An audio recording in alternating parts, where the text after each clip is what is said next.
The lord. హల్లెలూయా. గీతన వాక్యము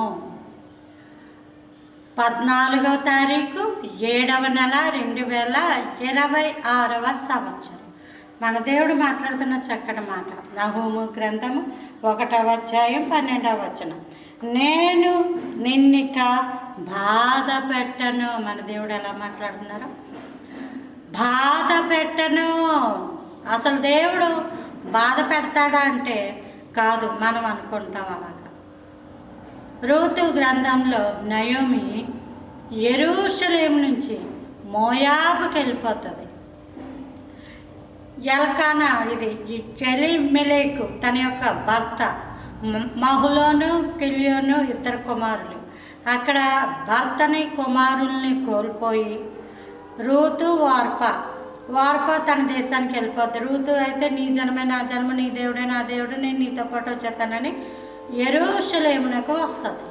వచ్చినప్పుడు అక్కడ ఉన్న వాళ్ళందరూ వచ్చేసి, నీవు నయోమివి కదా, ఏంటిలా అయిపోయావు, నీ భర్తేడి, నీ పిల్లలేరి అని అడుగుతున్నప్పుడు సర్వశక్తుడు నాకు దుఃఖము కలుగజేశాను, నన్నిక మా నయోమి అని పిలువక మారా అని పిలువుడి, ఎందుకంటే నా దేవుడు నాకు దుఃఖము కలుగజేసి ఉన్నాడు అని మాట్లాడతాడు.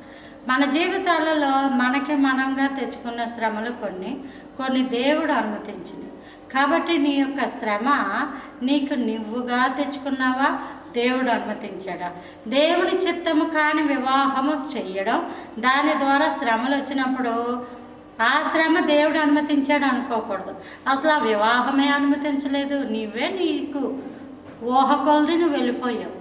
అలాగే ఉద్యోగాలు, అలాగే వ్యాపారాలు, అలాగే చదువులు, అలాగే ఫ్రెండ్షిప్లు, అలాగే గృహాలు కొనుక్కోవడం, అలాగే వ్యాపారాలు, ఇవన్నీ వస్తాయి అందులో. దేవుడు బైబిల్ గ్రంథం అంతటిలో ఒక్కరిని యోబుని అనుమతించాడు, మిగతా వాళ్ళు ఎవరిని దేవుడు అనుమతి ఇవ్వలే. కాలానుగుణంగా వాళ్ళే శ్రమలను అలా కొనుక్కొని తెచ్చేసుకున్నారు. కాబట్టి ఏది ఏవైనా శ్రమ నీకుగా వచ్చిన పోనీ దేవుని చిత్తంగా వచ్చిందని నువ్వు అనుకుంటూ ఉన్నా, దేవుడు ఏమంటున్నాడంటే ఇక బాధపరచను. హల్లెలూయా.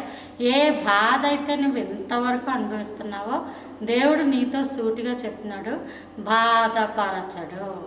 దేవుడు నిన్ను దీవించును గాక. Praise the lord. ఆమేన్.